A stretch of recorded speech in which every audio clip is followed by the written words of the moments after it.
Well, first and foremost, J Money, welcome back. It's been a minute. a little too long. Little, way too long. I don't even know how long it's been, but Into the Bat Cave has been a distant memory, and now we're bringing it back. Everybody's been all over the place. Yeah, it's been an interesting couple. It's got to be a couple of months at minimum. Yes, guaranteed. I think we only did that one episode when I first started the office. When you first came here, we did the episode, and that was it. That was it? Office. Yeah, this is the second. No. Yeah. Dude. But I've been all over. Man. You have been all over. Middle East. I've been everywhere. Yeah, we had a lot of traveling within the past few months. Let me see. I got to look this up real quick. I gotta get a date. I really do. It's been a good while. I mean, for sure. Let's see. Rizzology, Into the Bat Cave. That's why everybody knows that it's a J episode. Episode 65 was the last one. And what are you on now? Bro, October 17th. It's almost a year since we did an episode. Yeah, it's been a while. I should just go jump out this window right now. That is insane, dude, that it has been that long since we sat down and chopped it up. You know, it's just, if you look at it from the timeline, right, from almost a year. Yeah, this past year is funny because a lot of things overall, I mean, just for me in general, I've been attempting to do something that I haven't been able to do for a very long time.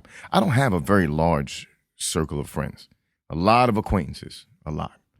But as far as, people being my true friends, I don't really, prostitute that word too often. So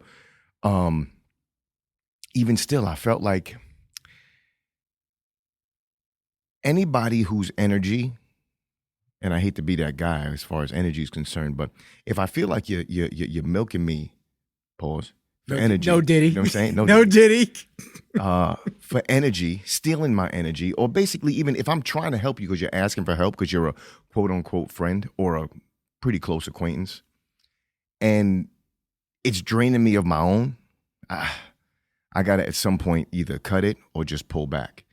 So it started off with me being like, if you call my line, if you hit my line, and when I see your name, I'm kind of just like, oh damn. The moment I get that feeling now, I'm just cutting it. Yep. I'm cutting it. That's it. I never get that feeling. My mother calls me, don't get that feeling. You know what I'm saying? My real friends, I don't ever get that feeling.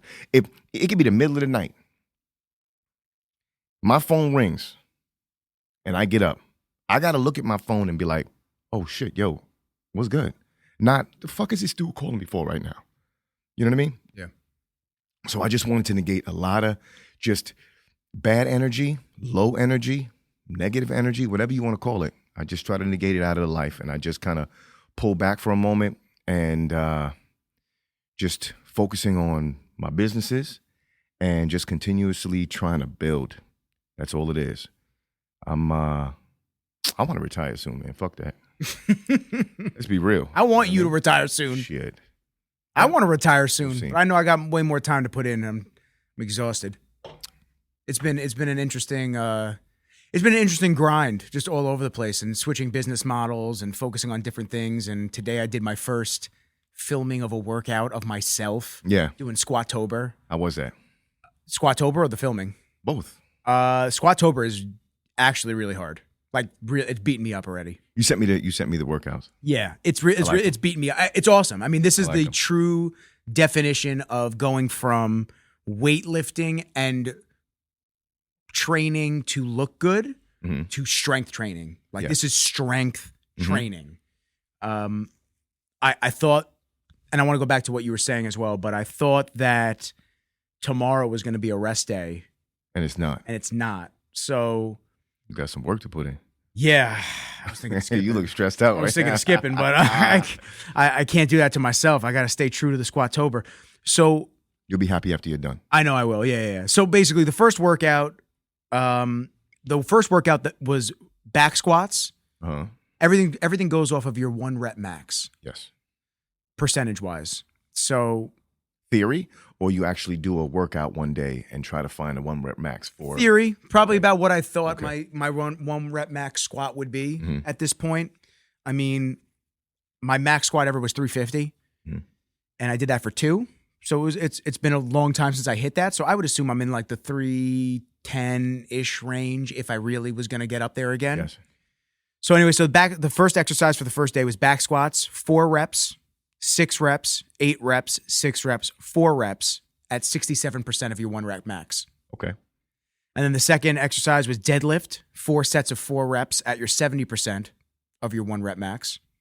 And then it was slow strict chin-ups with superset with RDLs, 1-arm dumbbell rows and stuff like that. So then, they do accessory work at the end after you put in the actual real work. And then the second day was the seesaw squats, which were horrific. And it's not the movement seesaw, it's the rep scheme. Yes. Mm-hmm. Up, so down, up, down, up, down. Yeah. 10 reps at 50% of your 1 rep max, 5 reps at 65%, back to 10 reps at 55%. So they increased it by 5%. Yeah. Back to 5 reps at 70%. So everything was increased by 5%. And then you end off at 10 reps at 60%. And that torched me. I mean, then it was bench press, rear laterals, easy bar, stuff like that. Then today, now this is every day, this is 3 days in a row now.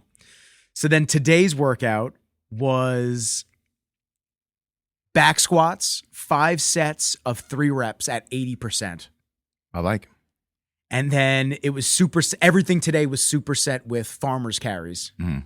And so I had 80s in each hand. So I did 160 on the... Was there a specific distance or... It was supposed to be 30 yards. I definitely fucked that up. Okay, so this is not a shot at Bevs.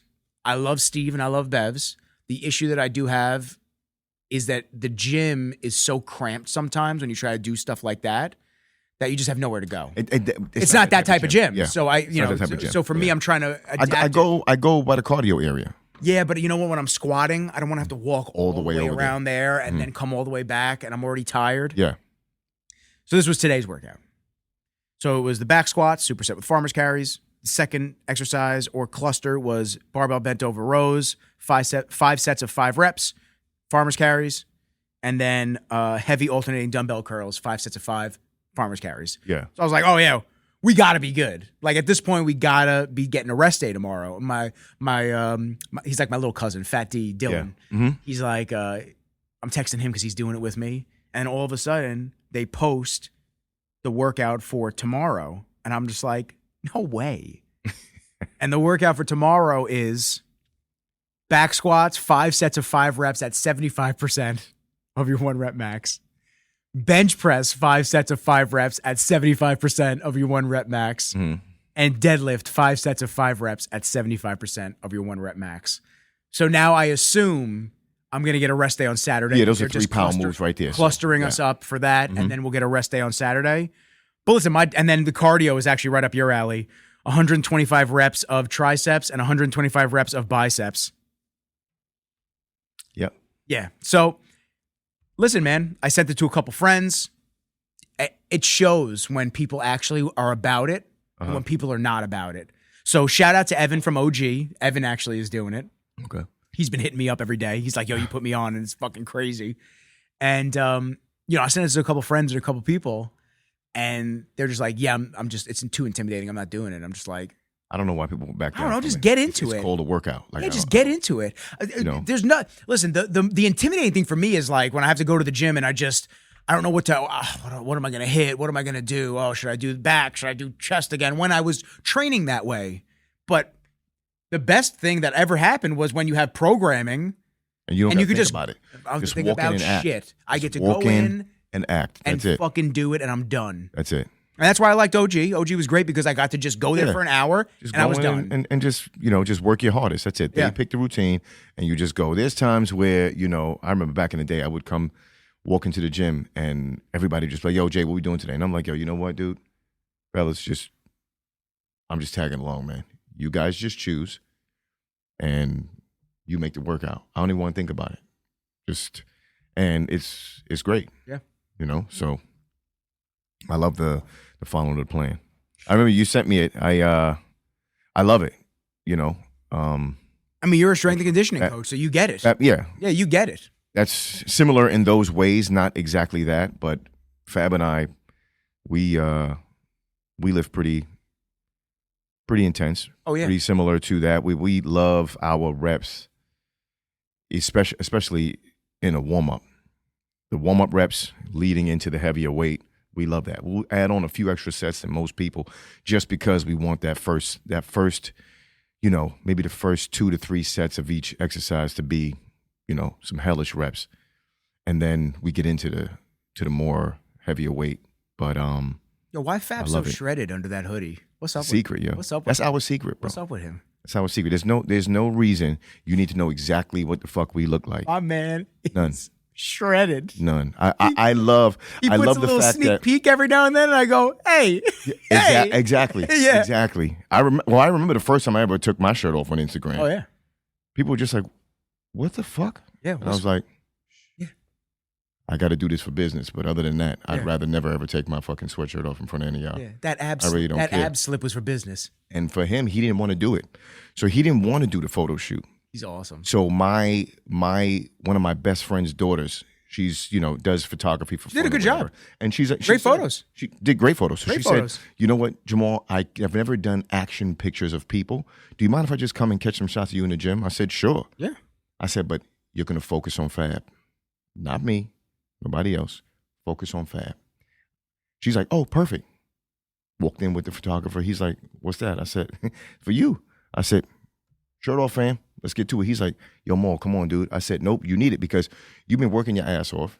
You've been dieting. You have a goal. You're trying to reach your goal, bro." Is he trying to compete or is he just trying to No. He's just And the crazy thing, and I want to cut getting in, lean. He's trying to put on some muscle. He's getting that's what I was going to say. So I want to cut in That's how we play. Because the cool thing about what he's doing, though, is he looks lean, and he is lean. He doesn't just look lean. He is lean. But he's also able to perform. He's strong as shit. So it's not just like a lot of the bodybuilders that get so shredded that, they could barely pick up a 10-pound dumbbell. Exactly. It's like he's got it all. Exactly. So he wanted to see exactly where his physique was. I'd love to get Fab on here at the same time. We gotta get Fab, man. If we could do that, that would be dope. We can definitely do that. He wanted to see where he was, gotta take the shirt off, where his results were, and he really cut down. And he showed me a picture. I said, "You look great." I said, "You got to do a photo shoot." He's like, "Nah, I don't like the way I look, man. I need more." I said, "Well, if you want to get bigger, I get it, but you should do a photo shoot so you have pictures to look back on." He's like, "Listen to you. You never want to do photo shoots, and you pushing me to do one." I said, "Yeah, I'm not into that. And I know you're not into that either, but I will admit, all the photo shoots I've had are things that I go back and look at to see the change and the difference, right? So you got to do the same." He didn't want to do it. I brought the girl in and just had her snap away. Yep. And I just said, "Don't even think about it. Just work out, bro. Let's just go through our normal workout." And you just go. Can we just admire real quick how, if he shaved that beard, how gorgeous that jawline would be? That shit would be carved ain't like never stone. He's never shaving that beard. That is sin what you just said. That is angular like stone. You understand what I'm saying? He got soul glow in his beard. There's no way. Get your soul. Exactly. He ain't cutting that, bro. I fuck with him all the time. He's not cutting that. There's no way that beard is leaving that man's face. It's gorgeous. It's gorgeous, but it'd be funny as fuck he ugly as shit under the beard, right? Oh shit! Oh shit! Hey, that beard's saving his life. I'll tell you what, that jawline is magnificent. They haven't seen angles like that since Michelangelo's statue was carved. But he ain't never gonna cut it. He ain't never gonna cut it. That's okay. That's okay. Like when I grew my beard, that just doesn't work for me. I don't like it too big. How heavy was the beard for you?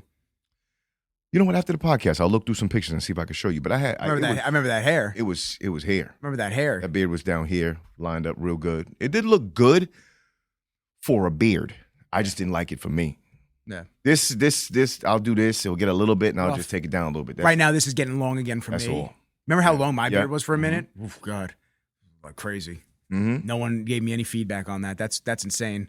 Everybody in my, No, but when you used to get it lined up and you had it like it looked good. It looked good. When I had the product in it and it was glistening, it looked good. The white man soul glow. Yeah, exactly. But it suits certain people. Yeah, and that's definitely I like the scruff. I like to clean the cheeks up. I had to throw after I had the staph in my beard. I once I buzzed that with that clippers. I just said, I've had these clippers for mad long. Get rid of them. I said, let me get rid of them. I'll get a new pair. I said, I don't want to have. No matter how much cleaning it and shit. I've gotten ringworm. I've gotten staph from being on the mats 2 or 3 times already, like back in the day. And I got it on my body. 2 or 3 times is the only times you got it? Yeah. Out of the amount of years that you've been doing it? Out of all the years I've been doing pretty it. good, man. From like 4 years old all the way up. Damn. Yeah, I've only got it 3 times. And it was always on my body. So I do manscape, but when I get it, if I have to do that, I just get rid of the clippers, man. I don't even bother. I don't even bother like trying to clean them, soaking the blades, you know, taking the thing apart, soaking the blades. 'Cause I feel like, you know what, it's blades. It's cutting. There's hair and there's all type of other follicles just kind of flowing throughout inside the machine motor. Yeah. So I'm sure. So what happened was I originally got ringworm on my forearm, and then I buzzed it. The only reason I found out was because I buzzed it and I saw it. It was like 2. It looked like a figure 8. Yeah. It was 2. Actually, I'm bugging. I got ringworm twice in my hair when I had hair. So you did. So I had to shave around it.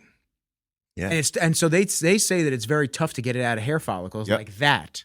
I had to shave the whole backside of my head. It doesn't matter. I had fucking I remember the huge afro. I remember the hair. I had to shave back here and all off, like about a chunk like this much. And yeah. My I don't know what my grandmother did, but she had some old Caribbean concoction that she made up and put on the side of my head. That shit probably worked like magic. Gone in no time. Yeah. No itch, no nothing. I was just like, we need that recipe. We got to bottle that up and sell it. I wish you were still here to give it to us, but Lotrimin is not cutting it. No. She was like, nah, you don't need none of that. Lay your ass down. I'll take care of it. Get it down. Like, all right. I had to listen. Man, she came up with some shit. You're like, Grandma, is that a chainsaw? What is that? We talked about this shit, like, you know, living, like, you know, being in Trinidad, and she would snatch the chickens, snap their neck, walk into the house, put it in boiling water, take it out, strip out the feathers. The innards and whatnot. I'm just like... I'm like, what the hell? And I remember as a real little kid, I used to just be like, oh my God, that was Joe. You know, like, you know, because I'm in the backyard playing with them. Yeah. You know what I mean? Like, well, I don't know what's worse, the goat or the chickens. I feel like the goat would be worse. I feel like you can slit the throat and you just walk off. Yeah, but like it's just crazy, but it's fucked up. I feel like the goat though has more personality because it's bigger. Well, the goats will fuck you up, man. Like I'm a little kid. I turned my back one time. Even the little headbutt, ones, right? They ram you completely down. Yeah, they do. And they just keep going. But it's fine. You know, no malice. But at the same time, this, like my grandmother said to me one time, she's like, "You want to eat, right?" And I was like, "Yeah, my fault." You know. But here I am now, right? Full circle. I wish I can go back to that. If I had to kill my own chicken, raise my own chicken, kill my own chicken, eat my own chicken, and vice versa, goat, cow, whatever, I'd do it in a heartbeat. Yeah. Well, it beats the prices that you're paying at the store right now anyway. I don't even care about the prices. Yes, it would. Yeah. But at least I know what I have. Well, that's what I was going to say. It beats the price that you're having right now, and it also beats the supply chain bullshit that you got to worry about with how clean is the meat actually, and what jargon is the company using to make this meat seem like it's actually organic when it's not. It's scary. It's scary. Bro, it's cunty behavior. That's what it is. We got to call a spade a spade. You know what's funny? Because cunty behavior. So here we are, right? We said, like, I went to Saudi. I went to London. And then I've traveled the United States, so a few different places. St. Martin, I went actually during that time, right? So all the food in those areas taste completely different. Oh, yeah. And I'm not even going to lie to you. London was one thing. Saudi, the food is spectacular. Which ironically, London has a heavy Middle Eastern influence now. The food is spectacular. Yeah. It's not just good. It's amazing. Yeah. It was very good when I was out there in Dubai with Kai. It was really good. So I didn't see you since I came back from... we didn't talk since I came back from Saudi. Definitely not. Correct? No. That was one hell of an experience, man. Was that and forgive my ignorance. Yeah, it was my first time in it. It's very... So I'll tell you this, and I want to hear your experience, but I'll tell you this. I don't really get social anxiety ever. Mm-hmm. I'm pretty good with, being around a lot of different people and whatnot. We didn't coin the term, but we've already used the term multiple times, melting pot of New York. Like I'm around a lot of different cultures, and I don't feel like I don't have culture shock. Dude, I got off that 15-hour flight to Dubai, and I get off the plane, and I start looking around, and you hear like 30 different languages being spoken. Guaranteed. And there's hundreds, thousands of people around you, and it kind of hits you. You're like, oh, well, you're the outcast now. I'm really in the middle of nowhere, technically. Like it's a hub, like obviously it's not in the middle of nowhere, but for me, I'm so far removed from my normal world. It's weird. I kept actually checking Apple Maps to like reaffirm my brain that I'm actually gone. And I kept like zooming out and looking how far away from New York I was. Yeah. Because I was just fascinated. I've traveled around the world before. Imagine that's how people feel when they come to the United States. Yeah. So, yeah, it's definitely it was wild, man. Experience. And you could just tell the dudes that are doing border, like, patrol, yeah. like whatnot, the customs agents, they're dead serious. Mm-hmm. Dead serious. Why are you here? They looked at me. Oh, yeah. Why are you here? Mm-hmm. Said, I'm here for a fitness expo. What dates is that expo running till? When can we expect you to leave? They said that to me. Leaving? Yeah. When can we expect you to leave? And I was just like, oh shit, bro. Like Sunday? My flight is. Yeah. If I stay a day longer, is that a problem? Like, yeah, it's a fucking problem. Get his ass out. They don't want me there that long. Yeah. Let me think. Customs wasn't bad. I was worried I was going to say something. I was worried that I was going to say something that like got me hung up for some reason. Not that I would. Not that, you know what I'm saying? Like, not that I would, but I understand that this is a different world and they're very strict in their own ways. And I wanted to make sure that I wasn't going to have a verbal fumble. Yeah. And like all of a sudden, you don't know what's offensive or bring this dude to the side. What's breaking the law. So bring this dude to the side. Then they got Diddy in the back room. I could see that being an issue. Nah, they don't have enough baby oil over there. They got to export that shit. Import it. Import it. Well, because they got a lot of palm trees. So yeah. Anyway. Fresh squeezed? What? Mm-hmm. But no, I'll tell you, like, I felt like such an asshole. I'm not gonna lie to you. I've traveled all over the world, but when I got to, I was on the flight to Saudi, and in my mind, I hate to say this because I sound like such an asshole, but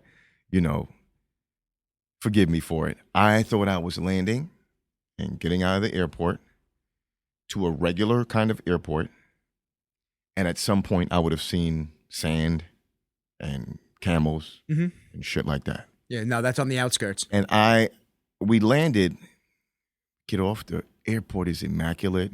Beautiful. Clean. Like, okay. I was like, I feel like a dick. So going through, we get through customs, walk out, I get my bag, and then there's a guy holding a card with my name. So I walk over and he's like, see if I can find something. Yeah. So I'm like, yeah, all right. You ready? He's like, well, yeah, I'm going to let this guy take you. And I'm like, what guy? I said, you the guy with my name. I'm not going with anybody else. I'm going with you. If you're not ready to leave, I'll wait. But you're the person with my name and my status on that ticket. I'm not going with this dude. You got the suit on and everything, bro. I'm not going with homeboy with the hat turned to the back. It ain't happening. So one of the other guys on the team landed a few minutes before me, and he's like, Jay, we good. Like, we going. I was like, all right, man. So we get in the back of the truck. And you were over there for what? Big Baby's fight. Cool. Okay. Yeah. So we as soon as we get in the, first off, coming out of the airport, the scent, it smells so good. Like they're constantly burning incense, right? So I'm just like, oh, this is amazing. So get in the car, we're driving, I see palm trees everywhere.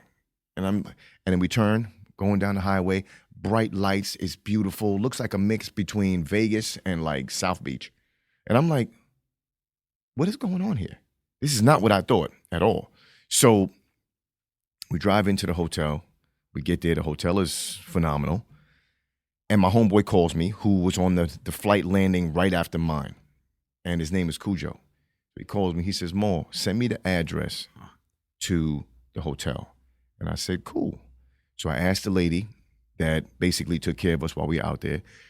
She shared the location or, a screenshot, and I sent it to Cujo. He showed the cab driver.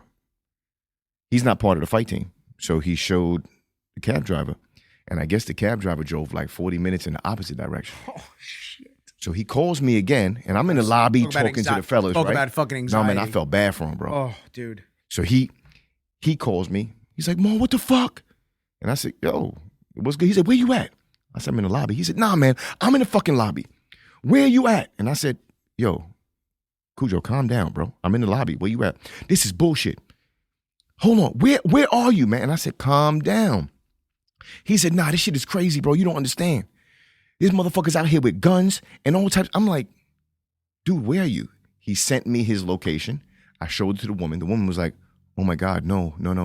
He can't be there. And I said, he can't be there. I said, what? That's a bone-chilling statement when you're overseas. Now, Cujo is 6'7", big dude.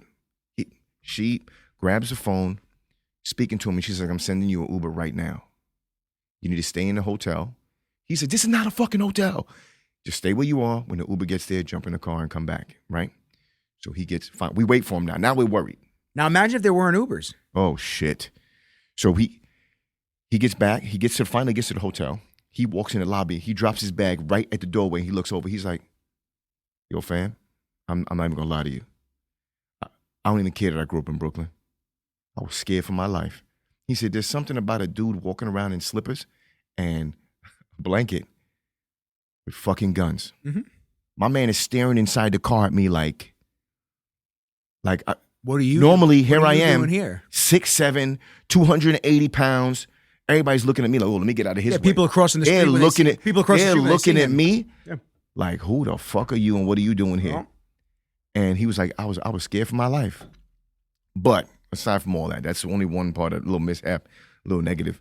But it was beautiful. The weather was great.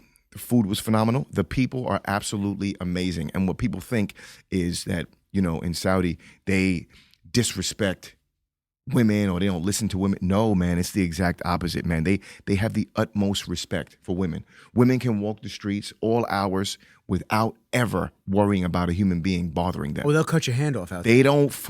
They respect women to the utmost. And I love it. I love that. And there's no smoking. There's no drinking. There's no drugs. I'm like, dude, I love this place. Love it. Everybody's on this. It's a culture based on religion, and they're just so welcoming, peaceful. I was astonished. I can't lie to you. I love it there. Yeah, it was dope. Absolutely. I have to agree with all that. It was dope. I felt as though I could have left my camera gear outside. Yeah, they wouldn't touch it. And nobody would have touched shit. I could have came out the next morning and everything would have been there. Mm-hmm. Here? Fuck no. I start sweating if I forget one lens in my car, even in my neighborhood right now. Shit, when you go to the gym, you can't put nothing down. No. Can't do it. Yeah. Nah. We should get dual citizenship there. You got to buy a property. I'm trying to talk my homeboy into doing that. You got to buy a property out there. So they have you seen the conversions though? They're like, yeah, they're phenomenal. It's actually not bad. So and their banking system is great too. So when I get back to New York, new one.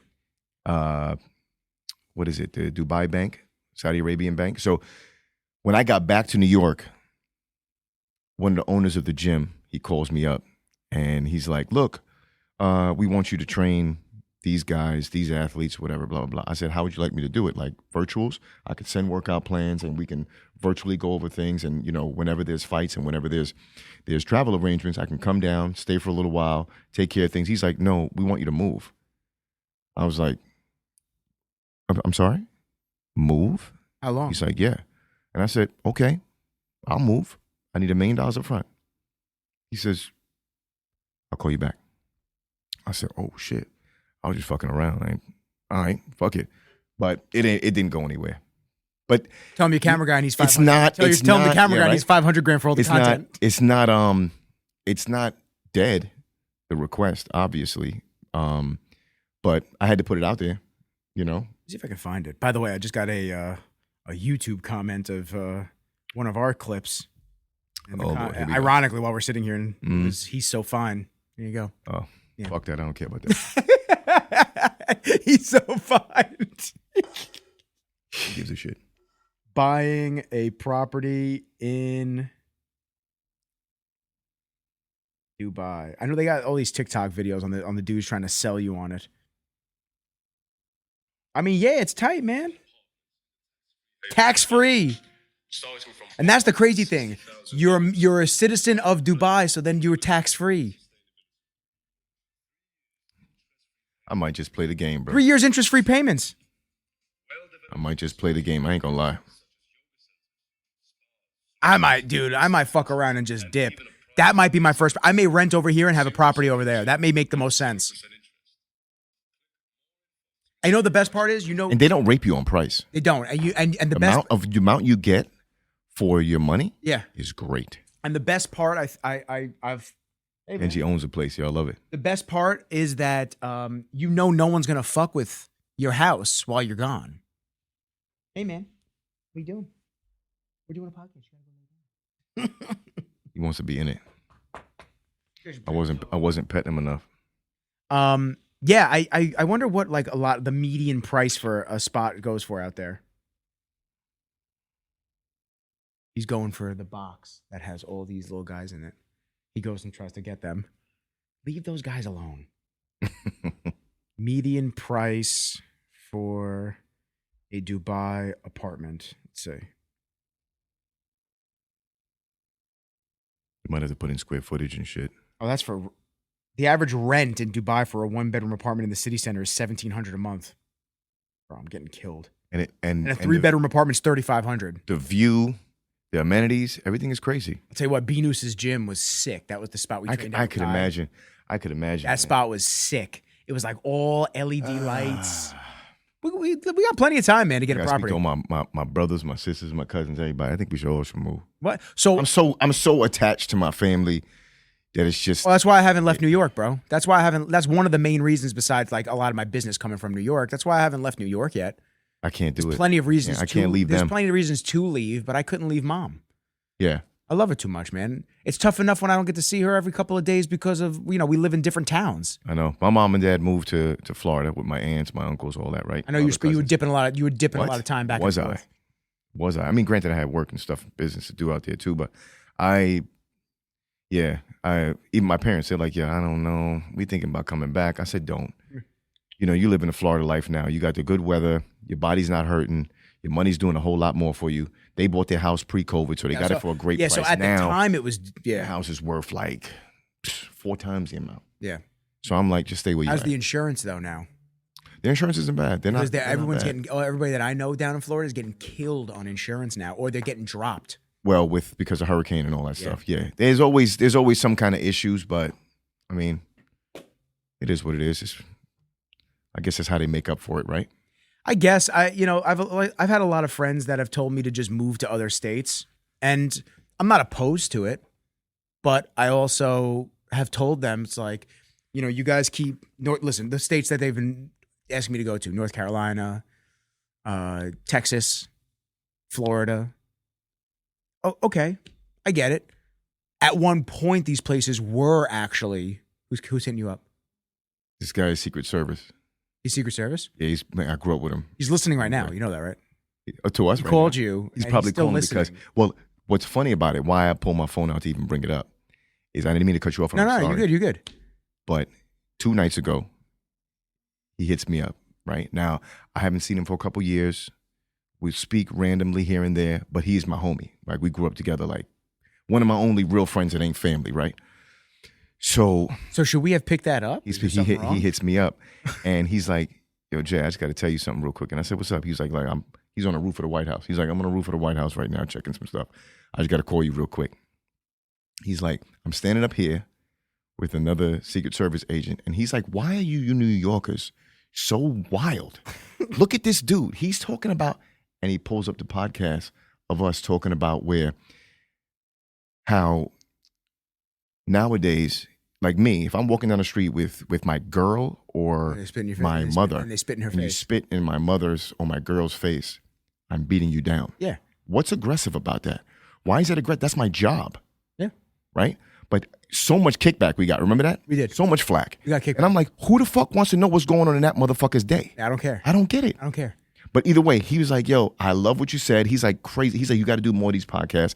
He's like, it's just so funny that he's looking at it. And I heard your voice and I said, no way. Grabbed the phone and he's like, that's my boy I grew up with. He's like, are you serious? He's like, I'll call him right now. So he was just hitting me up. Listen, man, the channel's been growing. I mean, I'm up to almost 1,400 subscribers now. Oh, that's dope. Yeah, so I'm up to almost 1,400 subscribers. Each reel on YouTube is getting like 600-700, views and this and that. In grand total, I've made almost $20 on YouTube. But you don't get it until you hit 100. So, You know what? You're doing a great job because it's the long you love play, it. man. You love it, and because you love it, it's going to reap something. I do love it. It becomes tough to not nurture something long term, but you can love something, but after a while you could look at it and just be like, not look at it as a chore, but look at it like I've said this on the other podcast that I was just on recently. You could look at something and just be like, wow, the last episode didn't get a lot of views and this and that. And, then you snap yourself out, you do an episode and you get a bunch of views. So you feel good. It's been an interesting dynamic of, I used to get hundreds and hundreds of views on the audio, but now an episode on my audio side, and the YouTube was low. Now the YouTube's high in it. Yeah, the audio's low. I think it's going to go back and forth. Because maybe 150 to 200 listens on an episode for the audio only. Mm-hmm. But the YouTube will have hundreds, thousands sometimes. Yeah. So I'm like, and you have to combine them both because that's the amount of views. So it's an interesting long game that you have to play with this shit. Yeah. You have to just understand that there's going to be peaks and valleys, and you have to just consistently be real. And the big thing nowadays is, I thought that besides the podcast could be the way that I could be in front of the camera, but I have to be in front of the camera more for just regular day shit. You have to be. You are your brand when it comes down to it. Agreed. There's 1,000 videographers, production people in a 20-mile radius of me in any given location. Why somebody and let's say we're all on the same level of expertise, gear, experience. Like, we're all on the same level. None of them are me. And that's why a lot of people will come to me for work. That's why a lot of clients previously that maybe didn't hit me up for certain projects come back because they're like, oh, I used a couple other guys. It wasn't great. I like the dynamic that we have. So, at the end of the day, you're building your personal brand. And that goes for me in my position of doing more production stuff. And that goes for you on your side for the strength and conditioning, intensity supplement brand. You are the face of the brand. Yeah. Like that goes for somebody that's the head of a law firm. Like you are the brand. There's 1,000 lawyers that anybody can go with. You bring your own flair to it. And that's really what it winds up being in the long run. my mom traveling through the airport one day, and one of the security dudes was like, yo, I follow you on Instagram, man. I love the podcast you be doing. You got to do more of that. I'm like, all right, cool, thanks. And keep on walking. My mother like, what's wrong with you? I said, nothing. She's like, why didn't you stand and talk to that guy? I said, Mom, I don't stand and talk to nobody. Like, what? You acting like, she's like, yeah, I know, but you're a brand, right? Shouldn't you stand and talk to the person that said he loves you and listens to all your stuff? And I was like, fuck, she's right. Yeah, she's right. I don't want to seem like, ungrateful, but it's just my personality. I'm just not like that's my personality. I feel weird because people come up to me a lot too. I don't take compliments well. I don't either. Oh God. Fucking horrible. Bro, jiu-jitsu's the worst, dude. Everybody's just like, yo, bro, you're an animal, this and that. I'll be like, oh man, nah, not me. Like, and I'm not saying it because I don't believe it, but I'm also saying that intentionally to like push that compliment off. Mm. I don't know. It's weird with me. And I've always been that way. Yeah. And it's the same with the podcast too. It's the same with the podcast. I have a lot of people that's like, why do I feel like I know? Oh, dude, you got a podcast. I've watched your episodes. This and that. I love it. I'd be like, yo, I appreciate you. That means a lot to me. If you watched one episode, if you watched 10 seconds of an episode, I appreciate the fuck out of you because there's a billion different shows on YouTube that you could watch or a billion different audio podcasts that you could listen to. And you just gave mine a chance to just like hear who I was hanging out with. Yeah. I was like, I appreciate you, and it feels weird. It just feels weird to like, because I look at like a Joe Rogan. I look at all these, I always bring his name up, but I look at a Joe Rogan or I look at these guys, Joe Budden, I look at all these different people that have these big podcasts and it's like, I could be that one day. Yes. But at the same time, it's like right now looking at where they are and the fans that they have, when someone compliments me, I just feel like, oh, I'm just a little guy, man. I'm just hanging out. I'm just hanging out. Well, you got to embrace it too at the same time. Yeah. You know what I'm saying? And I'm saying that it's easier for me to say it than to me to do it. I know, because people do it. I like same thing at the airport. Like I had to explain to my daughter too. she was like, she walks up to me. She's like, Daddy, I'm mad at you. And I said, you mad at me, sweetness? Uh-oh. I said, why? She says, you have a YouTube channel and you didn't tell me about it. And I said, yes, I do. But I was like, how did you know? She was like, oh, because my niece was looking at the shorts and it just popped up. And I said, yeah. She was like, why didn't you tell me?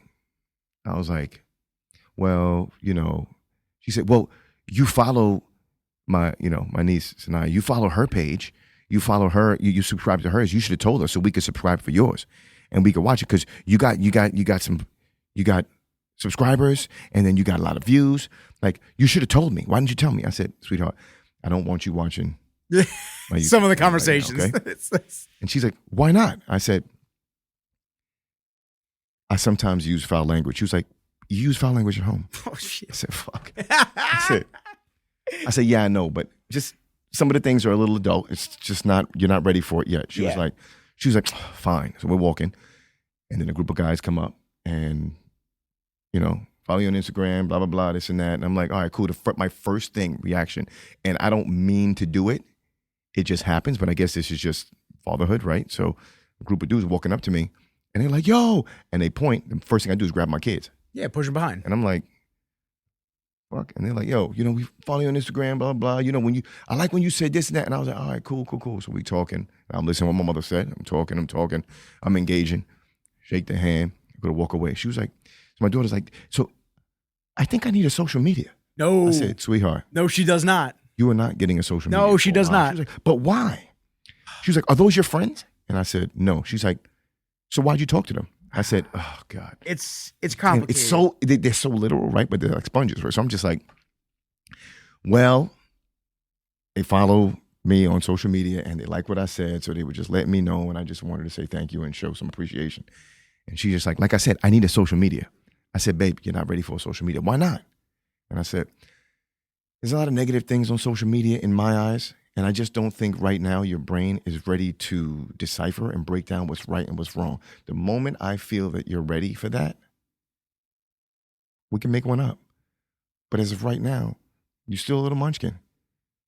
And I want you to stay that way. And I want you to be ignorant to an extent to all the bullshit. I don't want you hearing. It'll change you.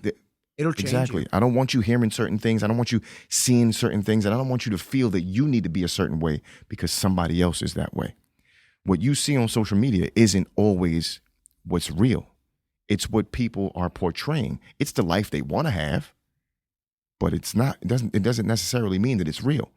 But you'll see it and you'll think it's real and think it's okay, and it's not. I need you to understand those things. Especially now with AI videos too. Yeah, and when you do, get your social media and to accompany the air tags you have all over your stuff. I'm telling you, man, I am, oh God, that's one thing I just worry about. You know what I'm saying? I would pay large sums of money to be in her situation where she can just exist and not have to have social media. I say this all the time with episodes. Listen, I love social media to an extent. You have to have that constant debate of, does the negatives outweigh the positives that it does bring? Because it does bring a lot of positives. There's a way to be interconnected at all times. You want to hit somebody up, all you got to do is look their name up, hit them up. Hey, what's going on? Blah, blah, blah, miss you, blah, this and that. It's never been more easy. But then on the opposite end of the spectrum, we've also lost interpersonal communication skills in person. Big time. So whereas, I could DM you all day, when I'm sitting down in front of you to actually have a real conversation. You don't even know how to do that anymore. Don't even know how to do it. Can't make eye contact, can't have a conversation, can't focus, can't follow through with things because we're so used to just these devices just giving us the excerpts and the quick it takes hits. a lot of emotion out of things too. Oh yeah. You know what I mean? So it's tough. Like you said, there's certain parts of social media that I could say that I like, but there's a lot more about social media that I don't. Mm-hmm. And I don't want to seem ungrateful because I've met some wonderful people, and we've made a lot of money off of it. Yes, with our business. And I wish it could just be based on just that. But I guess everybody finds business in different ways, and I'm not one to judge, but there's certain things I'd rather not see. There's certain things I just rather not even. There's so much beauty and so much strength, I think, in simplicity. Just the quietness and the simplicity of just basic life. And a lot of times people really miss out on that. Like to be able to be alone without looking at your phone, without listening to music, without looking at television, without, listening to a podcast, whatever it is. Just be alone with your thoughts, right? And like I said, since that time, late nights, I'll go for a walk by myself. I just want to be alone with my thoughts, with that noise that you hear right there out the window. I was about to comment. That's all. For people that can't hear, I have my windows open in my office, and you just hear the crickets chirping and silence. Besides that horn that's honking now. Granted, people, if they do and they're looking out their window or they see me, they're going to think I'm crazy because I'm talking to myself out loud too, and I don't give a fuck. But it's my alone time. It's my time, right? I can reflect on everything I've done, right? Where I've come from, where I want to go, right? How I'm going to get there. And if I take a good long walk, the amount I can get done in my head within that time is phenomenal. And you feel this huge weight. I do, at least. I feel a huge weight lifted off me, and it allows me to be able to sleep. I do too. Listen, man, there's a lot of people that say the EMFs don't matter with all the electronic devices that are around us on a constant basis. I'm someone that has a ton of electronic devices around me at a given time in my apartment as well. But in my apartment, in the last one that I had, the smaller apartment, I didn't put a TV in my bedroom. And that was the first time I haven't had a TV in my bedroom since maybe elementary school. I think my mom put a TV in. No, even actually before that. I remember watching Pokemon before I went to, oh God, I was little. Yeah. I went to private school. Like when I was little. And then I went to public school. But I had a TV in my bedroom then. So all the way up until I left my mom's house at 30 years old, I had a TV in my bedroom. And there was always that electric hum. And I always had the router in my bedroom, directly in my bedroom, which I'm sure was horrible for me. But now, not having that TV in my bedroom, I go in there to do one thing. Well, a couple things. But I go in there primarily. Go in there to be a man. Yeah, that too. Unless the couch is available. But anyway, I go in there to just chill and go to bed. Yes. And sleep. So when I go in there, there's a sense of it's time to go to bed. And that is super peaceful because I'll be, especially now where my old apartment was it felt like one big room, my old apartment. Have you ever seen my old apartment? Were you ever at there? Yeah, the one you had up the block here. Yeah, the block. Yeah. Mm-hmm. It was it was a big room, and then but my room was off of the room, so it felt like a small room and a big room. Yeah. And the big room was the kitchen in the back. To the forward was the living room, and it was all just one continuous room. The kitchen, living room, and that. And then the bathroom was a separate room. To now having a second bedroom, a hallway to go down the hall, Space. Separate kitchen and living room. It's like it feels like I have a actual home now. It just feels nicer. Yeah. So if I'm playing Xbox, I'm hanging out in the living room, or if I fall asleep on the couch, or whatever, I get up and I'm just like, all right, it's time to go in the bedroom. Like, time to go to bed. Like, I feel like I actually can rest in there. And I don't have, now I have blackout shades and I have a Philips Hue in there, which is the only electronic device in there. And it's cool because it maps to sunrise if I want it to, or my alarm clock. So what it'll do is, as opposed to playing music to wake me up, it'll actually simulate a sunrise in the room. So you wake up naturally. That's great. Pretty cool. Yeah, all the lights are controlled by the app and everything like that, but it's pretty cool. I like that. Because you do wake up much calmer than you normally would with just the blaring alarm. I'll tell you what, man. Couple of my alarms, I have Ronnie Coleman screaming. I have Dorian Yates pumping blood and guts when he was in the dungeon just getting ready for the Olympia. I have him training legs, and that would be my alarm clock to go to the gym in the morning. I would love that shit. It sounds super sus, though. If you don't know, like some of my neighbors, when I used to blast that, I'm sure they were just like, what the fuck? What the fuck is going on? Now I got to play it. Hey, buddy. Well, no, I'm talking about the... Yeah, that's a good one, too funny, but the Dorian was sus. The Dorian was very sus. You're going to laugh, ready? Where is my... By the way, my Samsung phone's better than my iPhone. Just throwing it out there, letting everybody know. I've been saying that shit for years. I don't even like technology. I had a Galaxy S5 and I loved it. And then I got bullied when I worked at Apple again. They bullied me into getting the iPhone 6 or 7, whichever one came out that time. 7, I think it was. And then I had Apple up until I got this separate phone. Girl I was talking to recently. Yeah, they always want to talk down about it. Well, no, not besides that, but in general, I said to her, I was like, yeah, I like my Android phone better. And she just goes, you don't have an Android phone. I text you on iPhone. I go, no, it's my burner phone. This is my bat line. This is, I actually have to give you this number. Yeah. But it's like close friends, mom, and immediate family. And there's no social media on here. Yeah. So it's clean.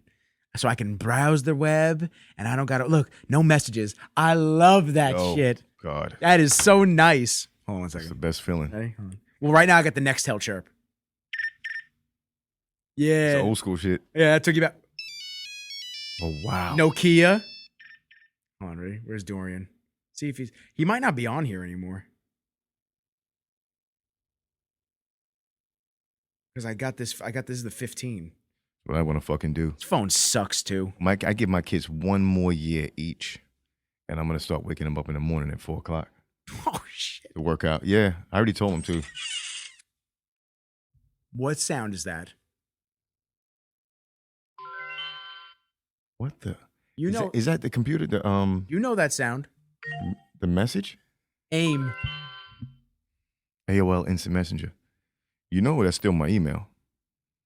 AOL is still my email. Is it? Yeah. Whenever I go and give my email out to somebody, like, damn. We gotta get you a Google email. I have one. I definitely have a Google email. The one I give out that doesn't have anything to do with business stuff is AOL. Purchases, all that is AOL. Oh, business is Google. I have two business. Gmail. I have 2 business emails now because I changed my company name. So now I'm trying to like move everything over there, but old habits die hard. Everyone keeps messaging me on Nick at Rizzo's Productions, so I'm just like, okay. Yeah, he's just hanging out. He's good.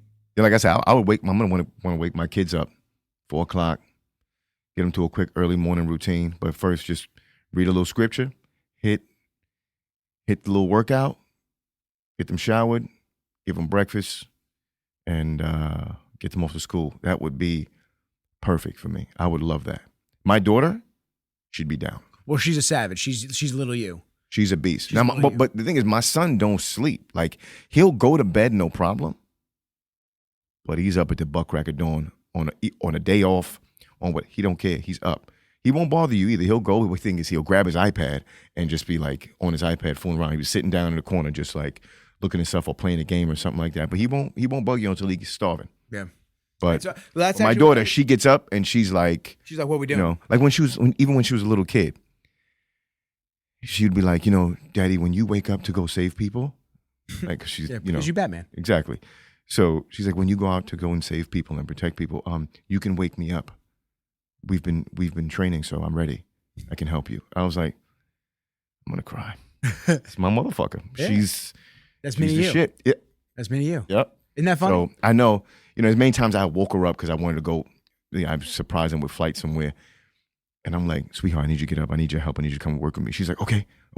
And she gets up. She's like, what? Do you have to change my clothes, or can I go like this? I'm like, don't worry about it. You can go like that. She's like, okay. And she's half asleep, just coming. Yeah. My son, I'm like, dude, middle of the night. Yeah. I'm like, dude, get up. Fuck up. Like, get up. But yeah, that's a dream for me. How old is she now? She's 9. She's 9. You getting her in jiu-jitsu soon? Jiu-jitsu is going to be next year. Right now, they're in kickboxing almost every day of the week. And they do gymnastics, and my son does Ninja Warrior. My daughter wants to do both, but she's doing gymnastics. Uncle Ed's going to come in clutch. I already told him, because Ed don't play no games. Oh, I know that. Listen, I had a scare once, right?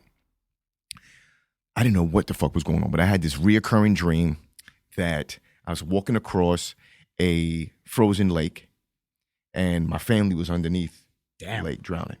So I busted open the lake, dove in. I'm pulling each person out one by one. Got everybody out. Brothers, cousins, sister, everything. Kids, the whole 9 yards. Fucking workout. And then I dive back in to see if I missed anybody. Nobody's there. I look up to come out. It's refrozen.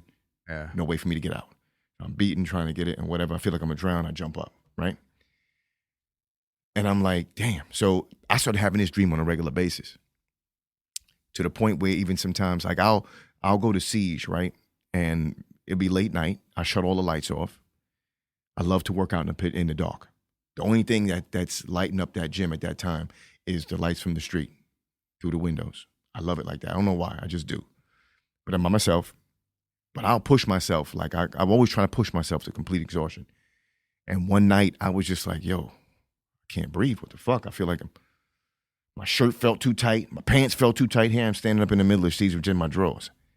And I started calming down. I'm like, what the fuck was that? So I go to the doctor immediately. I'm like, Doc, what's going on here? So he says, dude, he ran all the tests, stress tests, the whole 9 yards. He's like, Jamal, your heart's like a fucking horse, bro. You're good. Like, there's nothing wrong with you, man. He says, I think you're stressed out.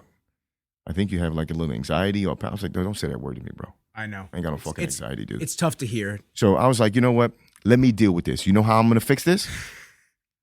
I call Ed. Ask him this when you see him in jiu-jitsu. I said, Ed, I need a favor, bro. He said, yo, what's up? What you need? I said, I need you to come down to the gym tonight. Late night. Everybody's going to be gone. And I need you to bring your belt. He says, my belt? I said, yeah, listen up. His jiu-jitsu belt? No, his belt. Belt. I said, belt. I said, this is the objective. I said, I'm going to set up a routine that's going to be made to kill the normal human being.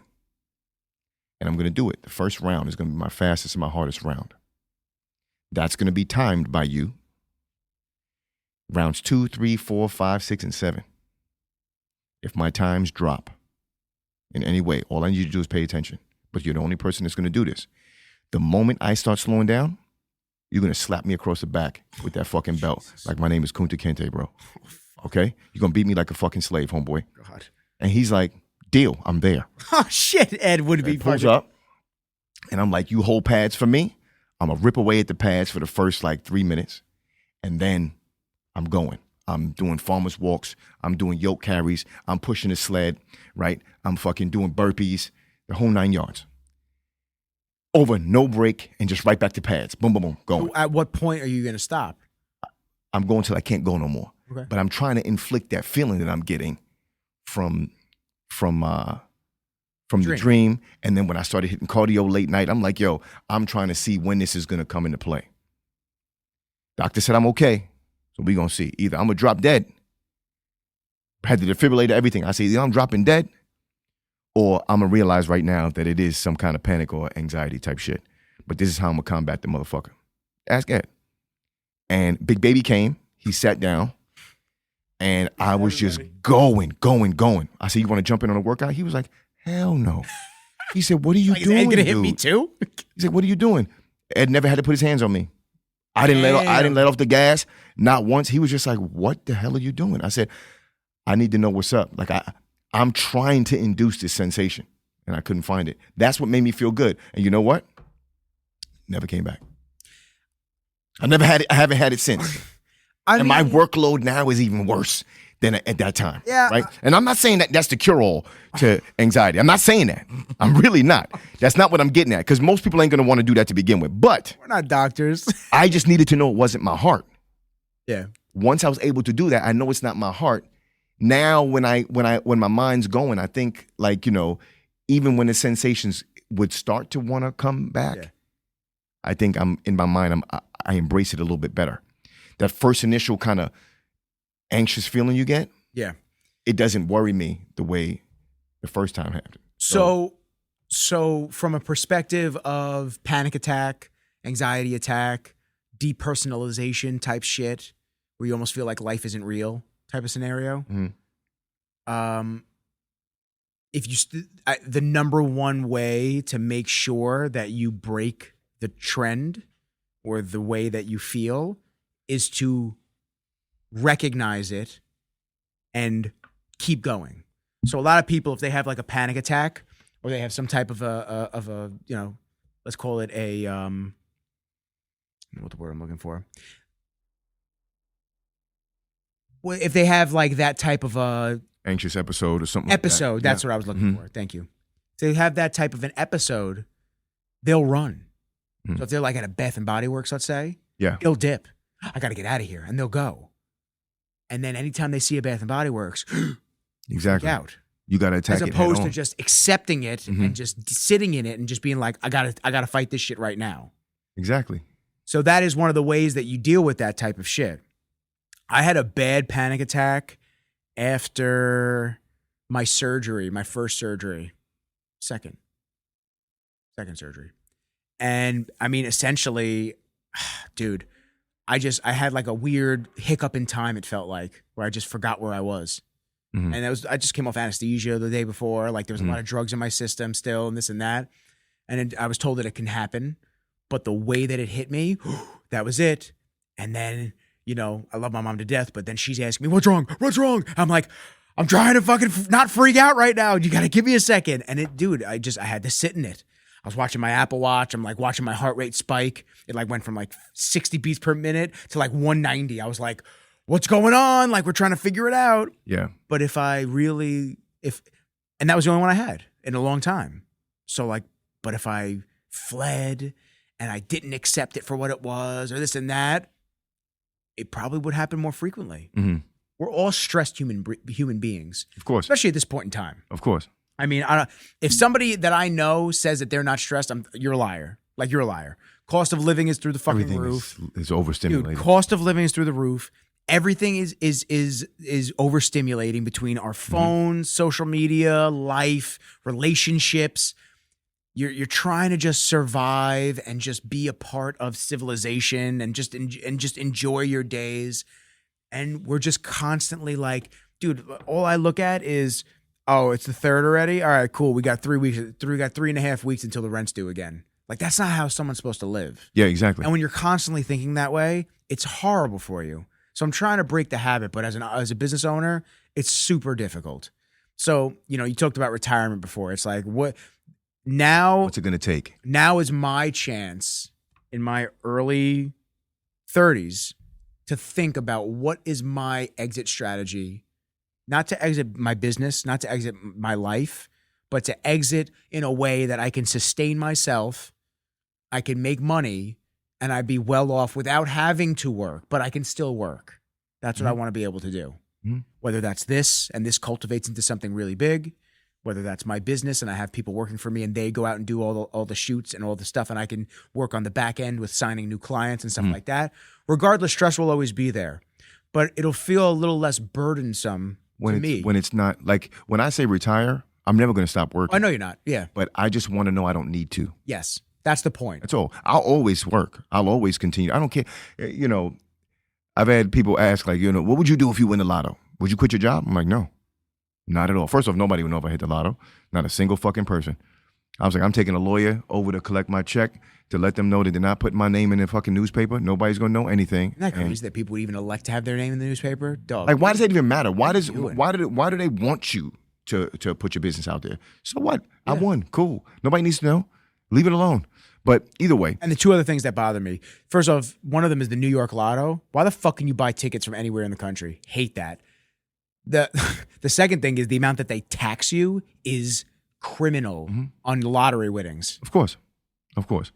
But I just want to not feel like I have to work. I want to do it because I love it. I just want to know that the rent's taken care of, the groceries are paid for, and the babies are good for you. All the bills are paid for. Everybody's healthy, and I'm good to go. Yeah. And I can just continue to do what I love. Yeah. You know what I mean? I'd probably train jiu-jitsu a little bit more. And do the things that I love, work the job that I love, and just on a lower scale. Like I don't need. There's some days I'm seeing 17 people still. Dude. You know what I mean? I don't do it as often as I used to. But I've landed some really good clients where, it's just like them and other people kind of trickle around it. But yeah, fill the gap. 17 people a day sometimes I see. No, it's tough. You know what I mean? And before it was 17, 18 people a day. Is that half-hour So everybody's sessions? asking me. No. Hour sessions. Hour session. Dude, my first client's 4 a.m. So what are you doing? My last client, I'm done at 11, 11:30 p.m. Yeah. You know what I'm saying? Yeah. The only free time I have during the day is to work out. And at one point, I was telling people that wanted so bad to work out for me to train them, come work out with me. I'll just charge you half the rate. Just don't talk to me. I mean, look, it's my workout Don't time, talk right? to me Just follow what I'm doing. You want a good workout? That's what Tom does.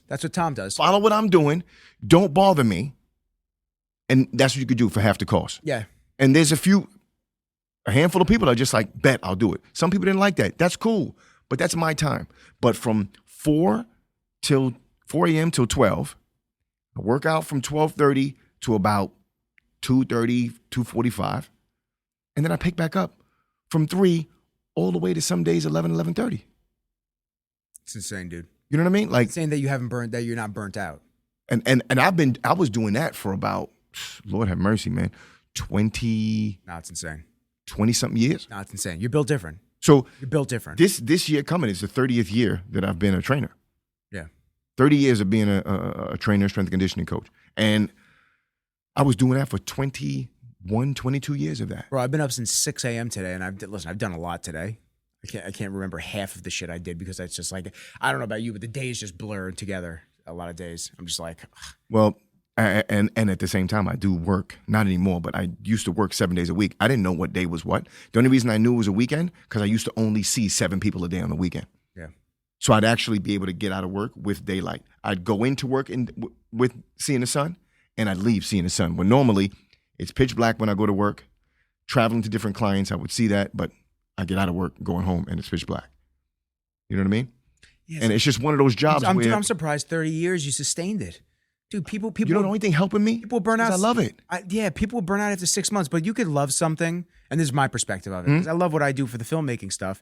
You could love it, and it could just be a lot to deal with. So I've had, throughout the years, right, in the beginning, it was difficult because I'm trying to build a name and I'm trying to build a business. So I was taking everyone. Every client I could possibly get, I was taking, right?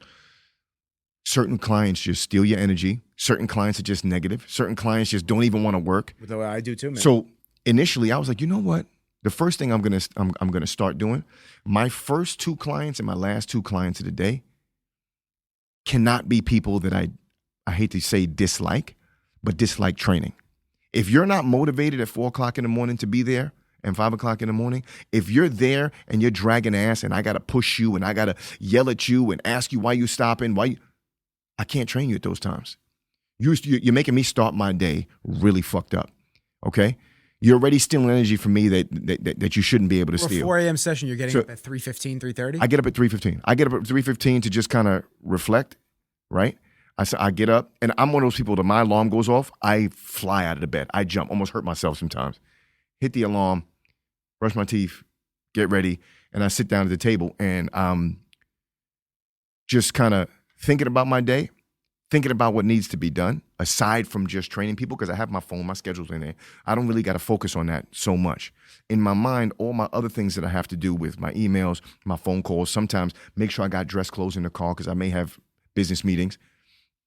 And I'm going over all that, how I'm going to handle this client, this business meeting. You know what I'm saying? What can the company bring to the table? You know, I'm thinking about all that, right?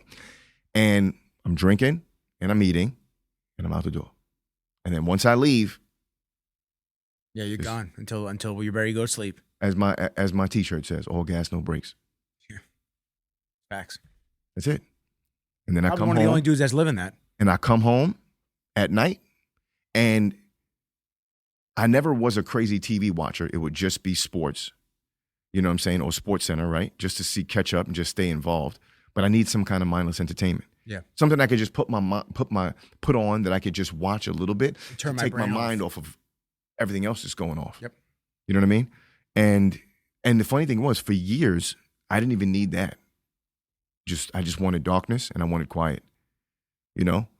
You talk to people all day long. You try to help people with their problems. I make a joke when people are like, oh, you know, what do I do as a personal trainer? What should I study in school? Psychology. Amen. Yeah, psychology. And I'm just cracking jokes when I say that, but it's For some reason that you should get a sub degree in that. Well, people are coming to you with issues. You know what I'm saying? They come with you with real, some people with real serious issues, family, relationship, work. And God forbid, some people really live off certain people's words. Oh, yeah. You say the wrong thing. Oh, yeah, they'll do it. You even crack a joke in a reckless situation and they think it's real. You know what I mean? So it's a lot.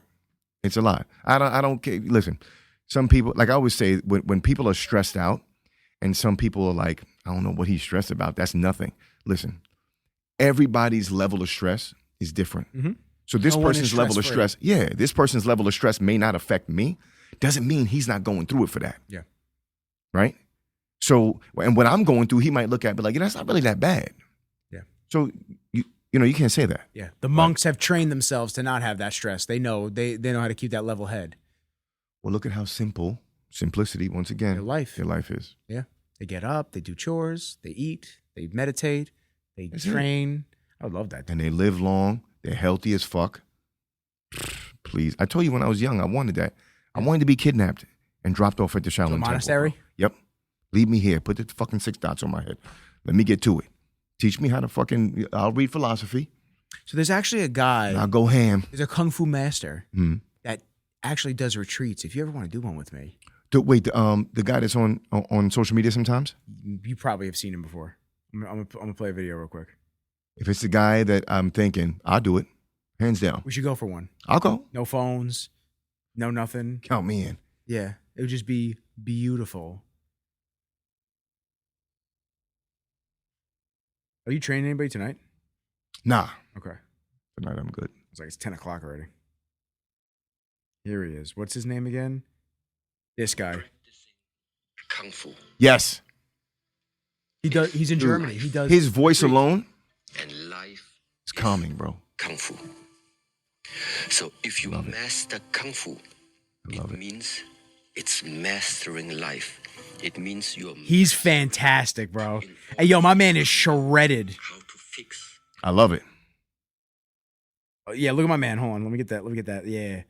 My man's shredded out here. You got the Bruce Lee thing going on. You see the rings? Yeah, the I don't rings. play. Come on now. Come on. That's 36 chambers right there. Don't play. I'm there. We got to hit this. We got to go. We got to go do this. What's his name again? I have to go to Germany. I'm saying. I have to go to Germany for a stem cell. I got Shi Heng Yi is the headmaster for the Shaolin Temple located in Germany, and he belongs to the 35th generation of Shaolin. I will go. I have to go to Germany, actually. You want me to check the dates and tell you? I'll fucking leave. I need a break. Let's see. I'll do that. See, I'm on his website right now. You guys are going to see us book a vacation right now. This is our vacation. Working in a Shaolin monastery. Hopefully some of them roll jujitsu. Okay. I already know how it's going to go. On the last day, I'm like, listen, can I just bring my kids and stay? Yeah, that's what I'm saying. Shi Heng Yi. Hold on one second. Shi Heng Yi. He's fucking awesome, this guy. Yeah, there he is. My man is shredded. I guess you would just look up retreat. He talked about it one time. Retreats in the monastery. Here it is. A retreat can either be a 3-day retreat, Friday to Sunday, or a 6 day. Oh, we got to do a 6 day. 6 day. I can't. Guaranteed. Yeah, 3 days is not long enough. We're going to be like, no, we don't want to go back. We don't want to go back carrying home. Water on my head. Yeah. Fucking. Every year, there are several retreats that are taking place in the Shaolin Temple, Europe, the monastery where I'm living. This is his writings. A retreat can either be 3 days or 6 days. Every retreat is held under a specific topic such as Gong Fu, Qigong, meditation retreats, and Ru Quan. I definitely butchered some of those. If you're interested in joining any of these retreats, please take a look at all the dates that are published on the website of the monastery. All the retreats are different? Yeah. Or the different retreats, Yeah. each one. Okay. The capacity in the monastery is limited. Please book your retreat. Let's see. Is this the website? I hope it's not a broken. I'll go and look and see. Let me check when my trip to Germany has to be. Oh, it's in German. Oh, God, the website's in German. We're gonna have to figure it out. And then I'll go for my procedure, and then Oh, I got the translate. Oh, look at that. That's technology working for me. Yeah, there you go. Translated the entire page for me. There you go. Usually begin any kind of communication with we usually begin with any kind of communication with a respectful bow, because this small gesture reminds us that the person we are dealing with at that moment is the most important person for us at that moment. And it's each other. Yeah. Exactly. Shaolin Temple Europe strives to share the teachings and wisdom that have been developed for more than 1,519 years to help people in this world. Many approaches, training, and teaching methods target the three treasures of man: mind, heart, and body. The holistic approach is based on the daily observation and development of the monks and masters of Shaolin. We would be delighted if we could inspire you to explore this unusual journey with us and learn more about this ancient culture and way of life. Yeah, we gotta look this up. I'll book that bitch tonight. Oh man, dude. Don't play with me. Oh god, we gotta get out there. Oh, let's see. Schedule for 2024. I don't think they have a 2025. Unless there's like a December one. German again. Try one more time.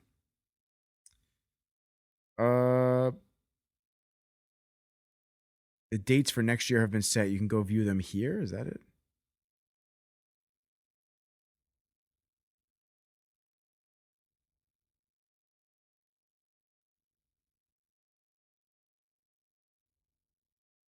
Damn, 7th of October. We missed it. Oh, no. Oh, no. November. We're good. What are the rest? November and what? I want to match it up with. It just says November. I want to match it up with my other travel schedule. Yes, November.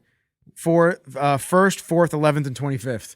What about December and so on? Do they have that? I don't see it. It's October spelled with O-K, T-O-B-E-R. I'm gonna go home and look at my shit.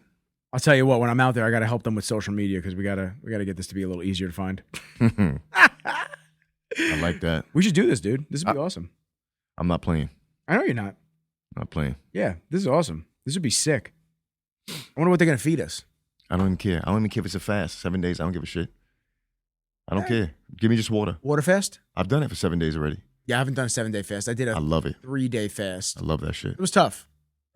Me and Chris, we started off trying to do 4 days, and the 4th day came, and they were like, yo, I'm done. Some of his friends had broke like within a day, 2 days, 3 days, whatever. But I was like, damn, you know what? I want to try to go for the full 7.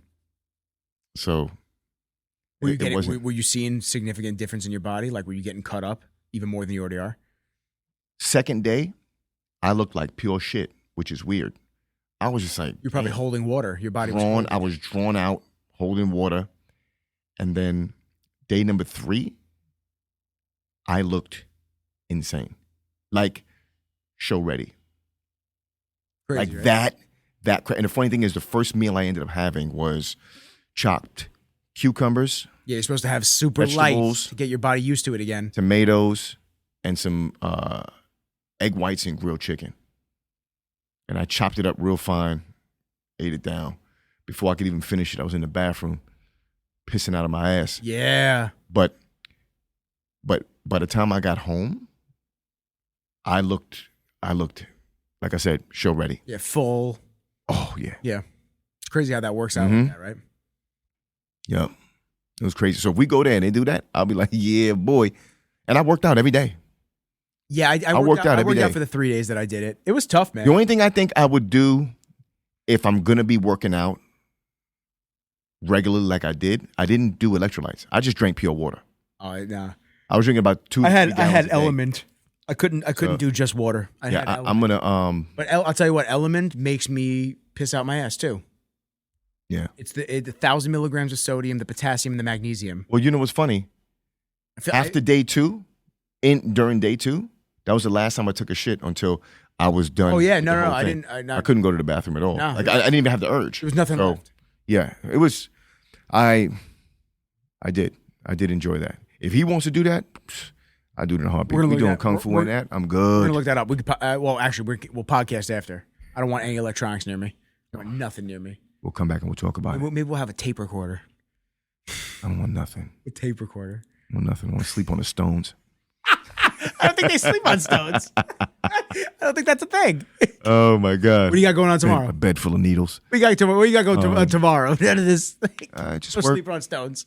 Just work, couple meetings, same old shit. We gotta get a podcast. Me, you, and Tom. Let's do it. Me, you, Tom. We gotta get Fab in here. Fab wants to come. That'll be a. Is Baby in the one. States or is he back home in Saudi? He's in Florida. He was in actually Florida? in the States. He was actually in the States past weekend. You know what I'll do? He's long overdue. I'll get him to come on for a cast next time he's coming to the. Let me find out next time he's coming in, and we'll schedule it. Okay. Yeah, because I'm looking at the clock and I'm like, damn, I'm not Jay. It's 10:30 and my bedtime. You're dying, bro. You're dying. Bedtime is Just getting coming up started right here, now. yo. I'm like, God damn. Kenji keeps coming up to me. He's like, yo, "Bro, what we doing? Why are we here still? I'm like, fucking, I Jay. need my bed. Jay is all hours of the night. Nah, I'm gonna get a little light workout. I love you, bro. I you appreciate too. the hell out of you as usual. You know exactly what I'm going to do. Where are you going right now? Like when we left the restaurant that night. What was it for Ty's That birthday? was fucking crazy.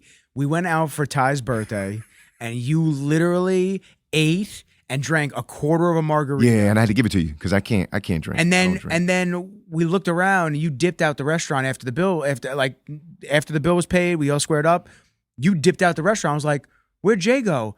And you were already at your car. You're like, Fab was like, "Oh, he's going to train." I go, "What? Yeah. What?" You're like, "Yeah, I'll see you boys later. I gotta go train." I'm like, Yeah. "If you just ate all that." Yep. I went right to the gym. I drove right over to Siege. Opened Shouts the door. to Noah. Shouts to Noah. Yeah, Noah's the man. Walked up in there and just went to work. Hey, you know what it is? I can't train that close when I eat. Well, normally I can't, but my family doesn't have the best of health, Hey. right? So a lot of times, the reason I work out and the reason I eat the way that I do is more for health reasons, and I don't want to end up. I hate to say it, like unhealthy and like them. I get it. And it's hereditary. Mm-hmm. So I'm trying to fight a whole lot of things. So when I go out and I indulge, even though it's with my friends or whatever it is, and it's a meal, and I didn't even eat bad that night. I never do. You had steak. I never do. But still, if I feel like I indulge for my own mental, I go right back to the gym. And I'm not doing it. I don't do it for the looks. A lot of people don't know me. They won't believe it. And I really don't give a shit whether or not they believe me or not. It's not for narcissistic reasons. I don't care about, my abs or whatever it is. It's all for health. You know what I'm saying? That's my end goal. I want to be like 150 years old. I'm exaggerating, but your kids look at you as a superhero, right? So when my son gets older and he's like, "Dad, can you throw the ball with me?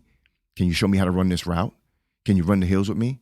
Can we spar? Can we do this? Can we do that?" And I can't. I got to go get a trainer or somebody else to do it with him. Where's the superhero? Yeah, no. Where is that guy? So just for mental peace, I do that. I need to stay on top of my game, and that's what I do. It just gives me mental peace. I just need to stay healthy. I need to stay active, and that's it. That's why I'm training right now for preemptively for when I eventually have a child. I'm gonna be like, and he comes up to me, he's like, "Yo, Dad, I'm gonna put you in a Kimura," and I'm like, You ain't. You got the wrong one. Let me Tell tell you right you. now. By the way, side note, because I know I don't think I told you. Did I tell you that Matt rolled with me? No, he's like a fire hydrant. Yeah. So Matt. Yeah. I'll end on this because it's a lot of pressure on you, bro. I don't know if people understand. Like that's a pretty big deal. If Matt Serra goes, "Hey, let's roll," like that's a pretty big deal for people that don't understand that. Because to me, I was like, so between rounds. It's a couple weeks ago. Between rounds, whatever, he comes up to me, Rizzles. He always goes, "Rizzle my nizzle." He's the best, bro. Yeah, he's got such good energy. I love that dude. He's got great energy. So he comes up, he's like, "Rizzles, what's up, man?" Blah, blah, blah, whatever, talking. He's got his gi on because he's going to teach the master's class after the other class is going on. Mm-hmm. And so he goes to me. He's like, he's like stretching a little bit. And he looks at me. He goes like this right on my chest. He goes, "Come on, Rizzles, let's do it." And I look at him and I go, "Do what?" I look around. I go, "There's got to be another Rizzles in here. There's got to be another Rizzles." I'm not doing anything. So we started. He pulled me into his guard, and we started, and I started doing a couple of moves, and he started countering each move, but like not an asshole, like just quick. And then he'd like give you the opportunity to correct yourself, and then I corrected myself.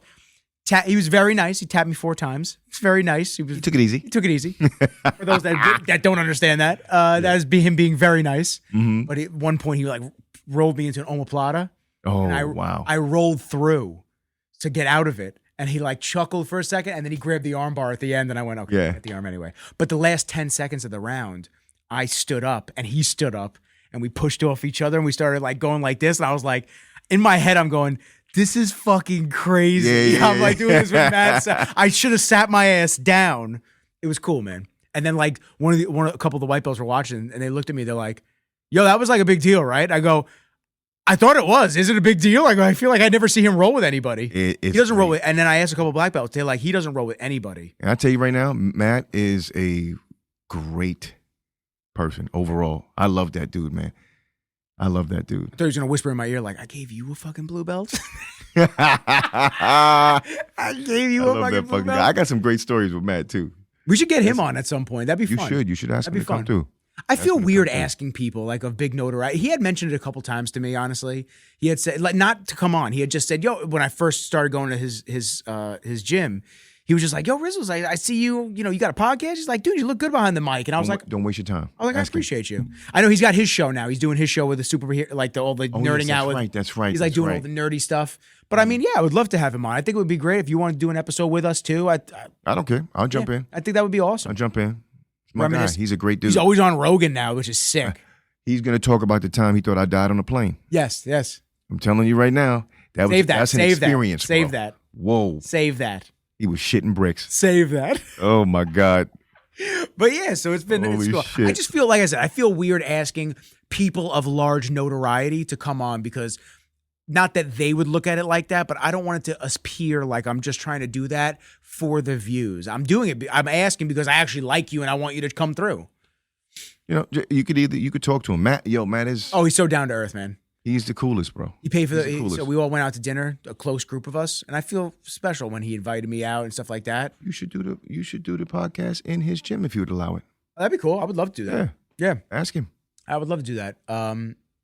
So we all went out to dinner, and a small group of us after his wife competed in a tournament, and it's amazing. Yes. And she, she's a beast. But we're all sitting down, and the bill comes, and Matt pulls his card. I'm like, no, let's get. We're all fighting with him. Come on, let us pay. And he's like, no. I got this. Business expense. Like he's laughing, whatever.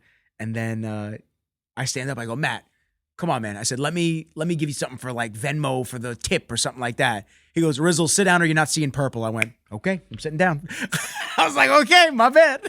Yo, not to mention, he's hysterical. He's hysterical. He's hysterical. Yeah. No, I think we were weight cutting once with Weidman, and I'm in the sauna with him, and Matt wasn't in the room. It was me and Weidman in the sauna.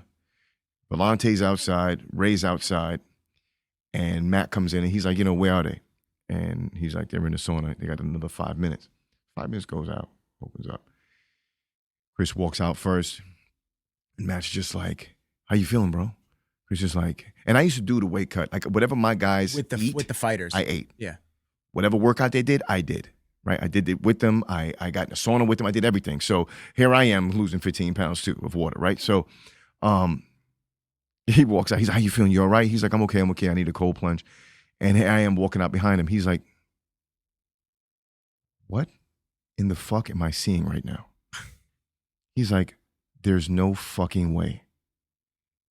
He's like, now I get it. You just wear the bat suit everywhere you go. I was like, shh, quiet. He's like, Ray, tell me that's not creatine. Please. It's what the fuck? And I was just like, yo, chill. He talked about that shit for the whole rest of the trip. I'm like, yo, please, man, stop, bro. Leave it alone. But that was a trip that, almost fucking, he thought I was dead on a plane. All because of Xanax, bro. You don't, shh. What? I'll save it. Save the story. I'll save it. I gotta tell you a Matt story off air. But anyway, on that note, I want to thank everybody for listening to the episode. I want to thank you, as usual, for coming down, blessing me with your presence and your energy. Love you, bro. Love you too. We're gonna have more of you coming down. Can't wait another year. We need to get like minimum at least an episode a month, and it has to happen. Let's do it. But please follow Jay on all socials. Support Intensity Labs, his supplement company. Some of the best supplements in the world. Right there on his chest. That's the brand right there. Yep. I can't guarantee you're going to look like him, but it may get you close. I mean... And these shirts is pre-ordered too. And the hoodies too. Super comfy. Custom, all colors. Let them know. Custom, all colors, man. So I appreciate. Where can they get that actually? IntensityLabs.co. .co. Yeah, you can make custom orders for your clothing. There are regular clothing as well, but the customs usually they pop, they jump out real well, and it's all the color scheme that you want. Good. Great. And then obviously supplements, workout plans, the whole 9 yards. Everything is on the site. Right there. Yeah. Support my man. Keep sharing the podcast. Keep liking everything. I appreciate all the support from everybody. So I will end on, I appreciate everybody for fucking with us. But for now, peace.